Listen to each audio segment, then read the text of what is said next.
एक पहले लेके आई थी कि अंक में से पंख बयानो, अंक में से पंख बयानो, सुआ भी लो पानी, जा कहानी को अर्थ बता दे सो राजा हम रानी।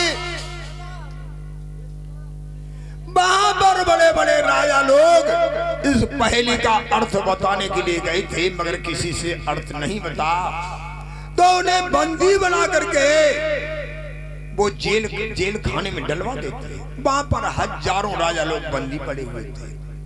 जब इस पत्र को पढ़ा है तो उदयाजीत भी उस पहेली का अर्थ बताने के लिए गए थे। दरवाजे पर ढोल रखा था, जो पहले उसमें चोब लगाएगा, आवाज रानी सुनेगी तो उसे अंदर बुला लेती और यही पहेली रखती थी। राजा उदयाजीत को बुलाया है, क्या मेरी पहेली का अर्थ बता दो तो मैं तुम्हारी रानी, तुम मेरे राजा हो जाओगे, अन्यथा तुम्हें जेल खाने में डलवा दूंगी। उदयाजीत पर अर्थ नहीं बताया, उसे भी कैद करके वहीं पर डाल दिया है। जिस समय उदयाजीत पहेली का अर्थ बताने के लिए गए थे तो उनका विवाह पाटमदे के साथ में हुआ था पहले। और पहले ये चलता था कि अगर किसी राजा की शादी होती तो उसके साथ में एक दासी आती थी। उनके पाटमदे के साथ में एक रेशमदे दासी आई थी। उस समय पहले का अर्थ बताने के लिए गए थे, वहां पर रेशमदे पाटमदे दोनों गर्भवती थी।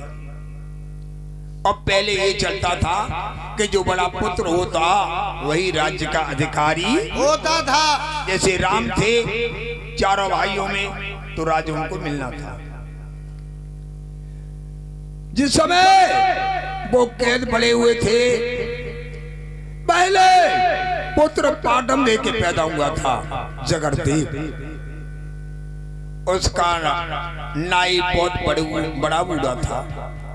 रानी ने पत्र को लिख करके भेजा था, हे नाई, जाकर के पत्र मेरे पति को दे देना कि तुम्हारी पुत्री ने एक संतान को जन्म दिया है।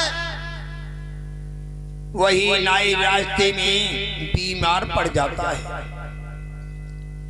दूसरे दिन रेशमदे ने पुत्र को जन्म दिया था, जिसका नाम था रणधौर।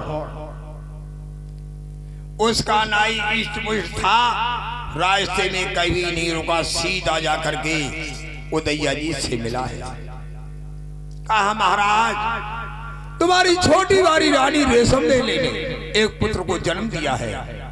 राजा को बड़ी खुशी हुई, कुछ नहीं सोचा, सारा राजपाट उसी के नाम लिख दिया। थोड़े समय के पश्चात जब पाटमदे का नाई गया है, उन्होंने कहा, लो महाराज ये पत्र के कैसा कि तुम्हारी जो मुख्य रानी है पाटमदे, उन्होंने जगरदेव के लिए जन्म दिया है। उदयाजीत कहने लगे, ये बताओ नाई, पहले दोनों रानियों में किसने पुत्र को जन्म दिया है? नाई कहने लगा, बड़ा पुत्र तो तुम्हारा जगरदेव है। महाराज मैं रास्ते में बीमार पड़ गया, आप तक पहले नहीं आ पाया।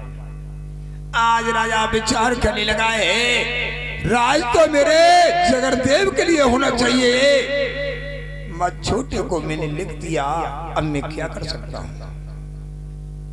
केवल 80 बीघा बूढ़ बची है, जामे ताब गुंदरा जमे बही, सो वो जगरदेव के नाम लिख दे। मंत्री वहां से आ जाता है,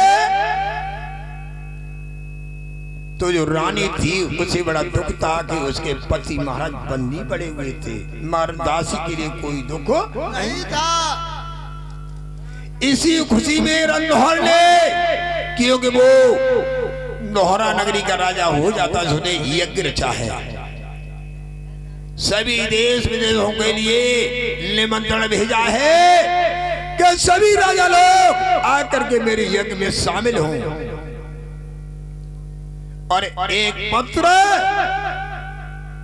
पाटमदे अपनी मौसी के लिए भेजा था उसमें लिख दिया है, चांदी में श्वेत, सोने में जगमगी, अच्छे अच्छे आभूषण पहन करके मेरे यज्ञ में शामिल हो, और ऐसे वस्त्र ना हो, फटे पुराने महले कुचैले हो, सोना चांदी ना हो, तो मेरे यज्ञ को आकर के लजाए नहीं।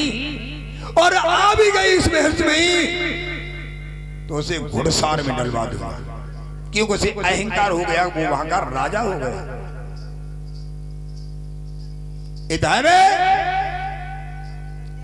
राजा रणधोर यज्ञ रचने लगा है, और आगे मामा क्या हूं? क्या बेटा?